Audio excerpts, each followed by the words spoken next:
Yes, the 50th Comórtas Peile na Gaeltachta will be held in Corcaguina in West Kerry over the bank holiday weekend, with two Waterford clubs, on Ryan and on Shanfobel, both taking part.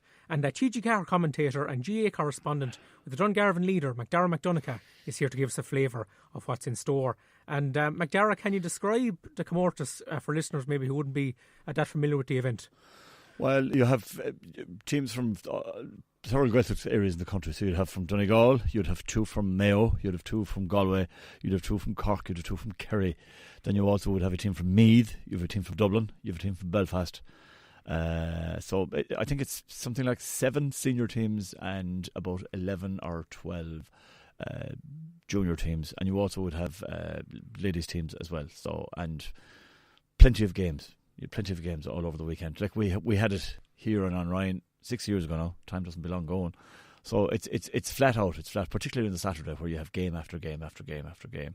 And then your Sundays, you're down to semi-finals and you play the finals on the Monday. So I think in the region of maybe 25 games over the weekend.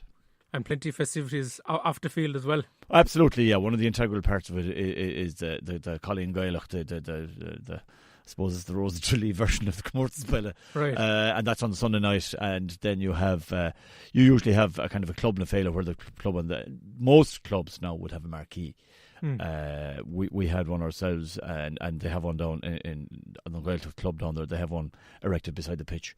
Beside the pitch is the best place to have it, if you can have it. Unfortunately, we didn't have the space ourselves when we had it on Ryan. We were a little bit down, a little bit away from the pitch, and the best place to have it is beside the pitch, because lads after a match they might go in and have a bevy or two, you know yourself. Exactly. And looking at the Waterford representation, MacDara on Ryan are in the senior competition, on Shanfobel in the junior. What are their prospects over the weekend? Well, on Ryan for years we were playing in the junior competition, and I remember we got to a final in '93 up in Rockharn, and we lost it, and I lost several county finals, and I was never as disappointed as that one.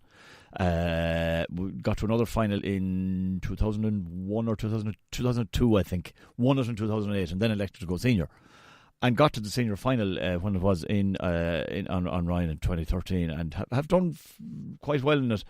But unfortunately, this year they're going to be a bit weaker going down because of the 3 lads who would be playing with Waterford the following weekend: Ray and Fergal and Thaig. As well as that, then we have 3 lads doing the leaving cert. So we have Oisin and Jack, Oisin O'Calla, Jack Cullinan, and Yaman O'Grutta. So that's 6 lads, and that's a big hole of any team. But look, they're going down there. It's the Comórtas. It's like one of these things. It's a bit like qualifiers. If you win the game at all, you get momentum, and it carries you on. You know.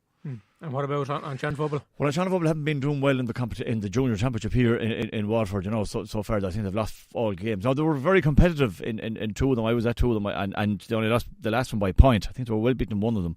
So you know, it depends what sort of team they can bring down. You know, you never know. Sometimes I remember one time we went on ourselves. We thought we were going to have a panel of 22. We had 17 players, and we had 2 games on Saturday. It was actually that one in Rockharn. So we were fairly flayed by the time Saturday evening came, and one of the games went extra time as well. So you're never sure what's going to go. But look, they're playing against Nadona, who won it last year. Now, that was on their own patch, so they're probably up against it, but you never know again. It depends what sort of team they have gone down. Yeah, and who will be fancied to come through in the senior this year, MacDara? Well, Kilcara would be strong in the senior now, even though they'll be probably without, and this is the course of the whole competition, they'll be without Paddy McBrearty and probably the McHughes, because they're on inter-county duty the following week. It's a killer. One time you used to have all the inter-county players used to be there. I remember being at one Comórtas Peile in '89. And it was a game on a Sunday evening, and I remember, I'll never forget it, I remember Martin Bug coming, and he had the Donegal togs and socks on him. Where? After coming from the Donegal game and went in and played. You wouldn't see that happening now because managers won't allow it.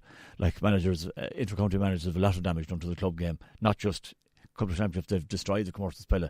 I remember another match in '96 back in Ballyvourne where Dara Canada was full forward with the Gaeltacht and John O'Driscoll was full forward for Peile and Gaeltacht, and all you wanted as a neutral supporter was to see the ball going into the 2 of them, because the 2 of them gave absolute exhibitions the same evening.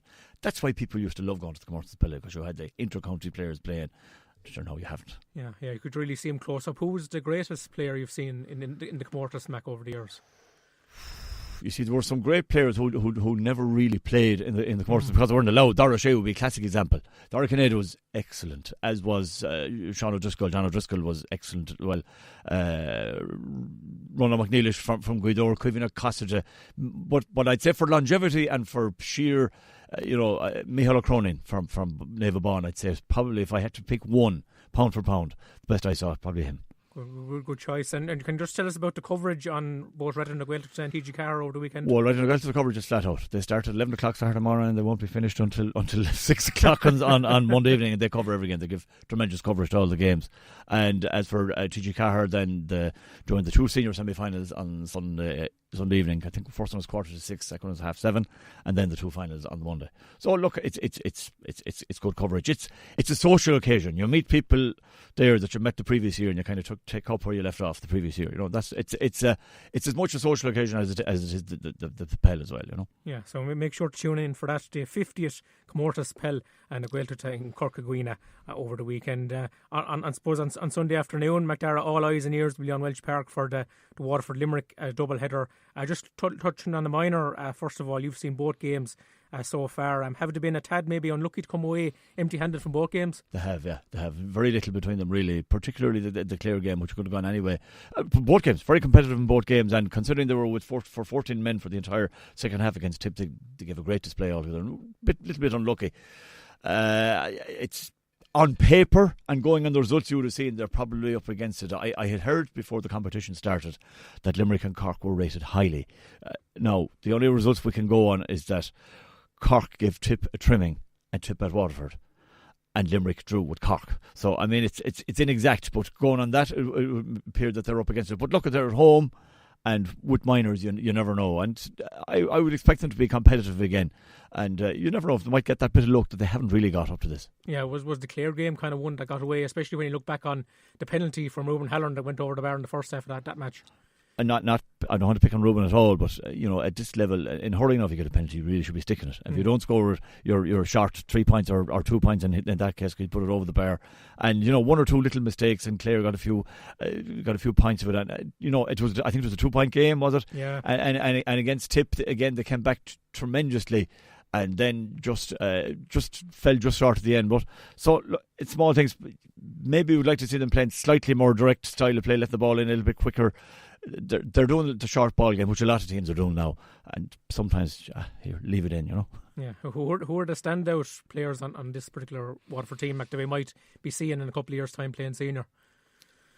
Compared to last year, I suppose you wouldn't have said that they're more a balanced outfit. I'd say more than last year. Michael Kiley would have stood out particularly, but that they have they've good players. Obviously, young Furlong, Rory Furlong is it, centre back. He was strong, and he was a loss now when he was sent off for the second yellow. You'd have Corach Daly, Jack O'Flynn, full back line.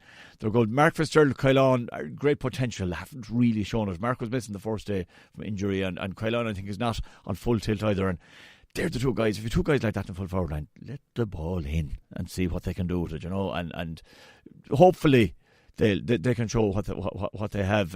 Aaron Ryan, good free taker.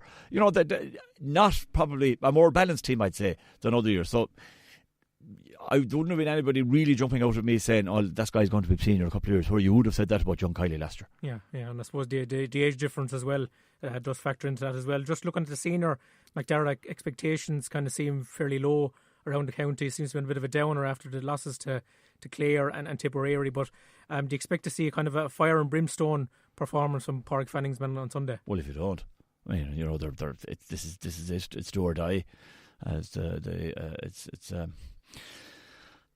So you would expect that. Will it be good? The only problem is that you're probably going to get that from Limerick as well, because Limerick got the prod against Cork. They were very flat, and I'm sure that John Kiley would have been fairly drumming it into them for the last fortnight. And they had a fortnight to kind of iron out a few kinks here and there. So you'd expect that Limerick will be coming with all guns blazing as well. But look, it's less chance saloon. So if they die with their boots on, I just think the problem is going to be where they're going to get scores and where they're going to get goals. I think in the last 5 games, They didn't score a goal in the last 2 championship games. They didn't score one in the league final. Did they get one against Galway in the league semi-final? Yeah, from a Stephen Bennett free. Yeah. And did they get one against? Did they get one against Clare in the quarter final? No, they got no goal against Clare. So that's 1 goal in 5 games. You see, and apart from Patrick Curran's shot, desperately unlucky not to go in. They haven't really threatened for a goal that much either. And without goals, if you don't score a goal in a game, you have to be getting 25 points plus. And the forwards have only scored 20 points in play in the last 3 games. So I'd love to be pleasantly surprised, but it's hard to see them winning for the simple reason that where the score is going to come from. Well, MacDara, thanks a million for your time this evening, and enjoy all the football and hurling action over the weekend. No bother.